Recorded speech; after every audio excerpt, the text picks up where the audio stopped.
the stereotype of bodybuilders being super stiff. And just like Asians being good at math and black people being good at basketball, this stereotype has some truth to it. And honestly, this stereotype isn't exclusive to bodybuilders, but powerlifters as well. And while the excess amount of muscle mass does play a part, this issue is primarily down to bodybuilders and powerlifters' training routine. And while being stiff doesn't impact them in the gym and is honestly kind of an advantage, it will impact their ability to rotate, movement quality, and decrease their athleticism outside the gym, all of which will lead to increased injury risk. If you don't know who I am, my name is Rios. I have a Bachelor of Science in Exercise Science, and because I'm here to make fitness great again, I'll be going over why traditional weightlifting routines like bodybuilding and powerlifting can make you stiff and how to avoid this. Before I get into the video, make sure to claim the most incredible free gift ever. Not only am I giving you a free trial of my Aesthetic Athlete Academy, but I'm also giving you a free athletic bodybuilding workout, and at the time of recording this video, a free consultation call. Claim your free gifts in the description. The first reason why traditional weightlifting routines can make you stiff is the overwhelming majority of them being sagittal plane movements. Sagittal plane movements are essentially exercises where you move the weights up and down or forwards and backwards. Examples are the squat, bench press, deadlift, pull-up, rows, overhead press,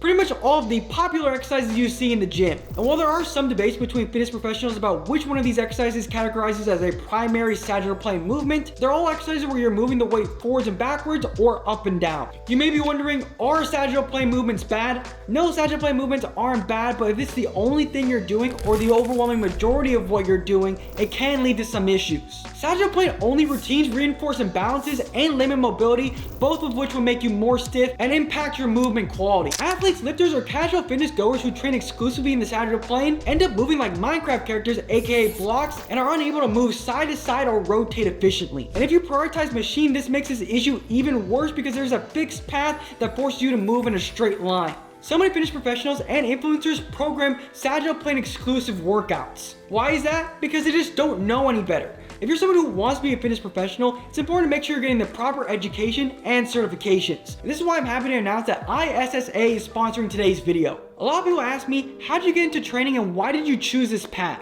And honestly, it all started with a really simple goal. I wanted to build a physique I could be proud of and not just look strong, but be strong too. To move well, perform well, and carry that confidence with me all day on and off the field. Back in college, I was studying exercise science, soaking up everything I could about the human body, biomechanics, and strength and conditioning. And I realized I just didn't want to read about it, I wanted to live it too. I wanted to test it on myself, push my limits, and see what worked. Once I started building the physique I dreamed of, I knew I had to help other people experience that too. That's why I became a trainer and why I started coaching people to build their own dream athletic physiques. Because here's the thing, I'm not interested in the traditional bodybuilding world that's all focused about size and symmetry on stage. I'm here to help you build a body that looks amazing and performs at its best. A body that's strong, healthy, and conditioned. Whether you want to dominate your sport or just feel like an athlete every time you walk into the gym, that's what I'm all about. That's what I coach. None of this would have been possible without getting a proper education and certified. Which brings me to today's video sponsor, ISSA. For anyone out there who's passionate about fitness, who's maybe thinking, man, I'd love to make this a career, or I wish I could help others the way my trainer helped me, ISSA makes it possible. They've got over 10,000 gym partners with over 73,000 open trainer jobs right now. And here's the kicker, you don't need a 4-year degree. You don't even need a 2-year degree. All you need is your certification and you're qualified for those jobs. That means if you're stuck with a job you hate, if you're tired of the gig economy, or if you're just ready to finally turn your passion into something bigger,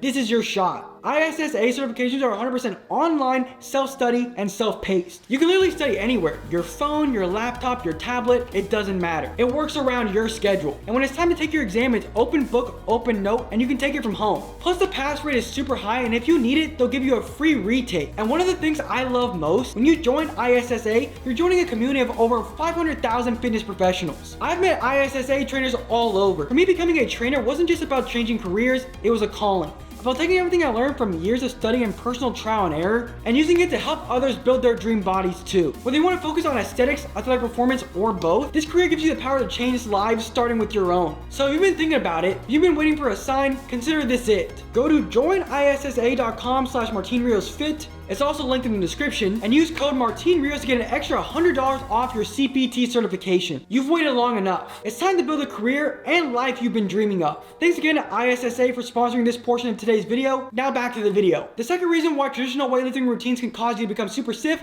is mostly for bodybuilders, and it's an overuse of isolation exercises. Isolation exercises are exercises that involve movement at one joint, and they're frequently programmed by bodybuilders to make sure that the target muscle is the one being taken close to failure, which is obviously great for hypertrophy. Are isolation exercises bad? No, they have their place. I often program isolation exercises to make sure I'm hitting those pretty muscles to help people improve their aesthetics. But if you're overusing isolation exercises, then it can become a problem. Overusing isolation exercises allow your muscles to be good at contracting in isolation. But your body doesn't work in isolation outside the gym, it works as an entire unit. Overusing isolation exercises can lead to your muscles being poor at working together, which impacts movement quality and can lead to stiffness. And the third reason why traditional strength training exercises can cause you to become stiff is the overuse of bilateral exercises. Bilateral exercises are essentially exercises where both sides of the body are doing the exact same thing at the exact same time. And again, bilateral exercises aren't bad. They have their place and they're great for strength and are probably better for hypertrophy. But again, if you do them exclusively or they make up the overwhelming majority of your routine,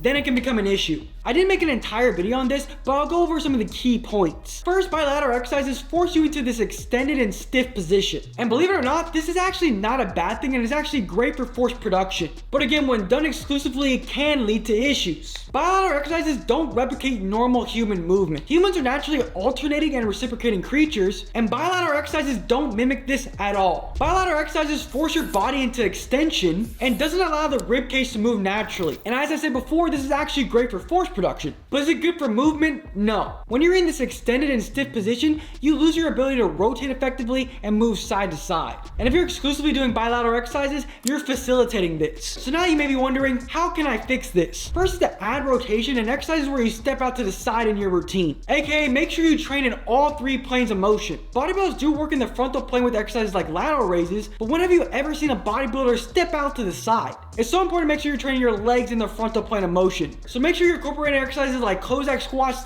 / lateral lunges into your routine. To work the transverse plane, think rotation. And the way I like to think of training rotation is to make sure you train rotation from a variety of different angles. This includes low to high, side to side, and high to low. From personal experience, to make sure you're including both of these in your routine is to just do them as a warm-up. This is why I often program Cossack squats and rotation for 2 sets for all of my clients' workout routines, as it ensures you're training in all 3 planes of motion in each workout. And if you save it for the end, you typically don't do it. The next way to avoid being stiff is to prioritize compound exercises. Prioritizing compound exercises will make sure that your muscles are good at working together, not in isolation. And you want to make sure you're hitting all the foundational human movements, so squat, lunge, hinge, pushing, and pulling. And the last way to avoid being stiff is to incorporate more unilateral work. Unlike bilateral exercises, unilateral exercises most closely replicates normal human movement. With bilateral exercises, again, you're going to be in this extended position where the rib cage is fixed, but with unilateral exercises, you will allow your rib cage to move more freely and get some natural rotation in your movements. Don't just include unilateral leg exercises, but make sure you're including unilateral work for your upper body too. Thanks for watching this video. Don't forget to claim your free gifts and subscribe and like the video if you enjoyed. And I made an in-depth video as to why unilateral exercises are so important, which you should check out.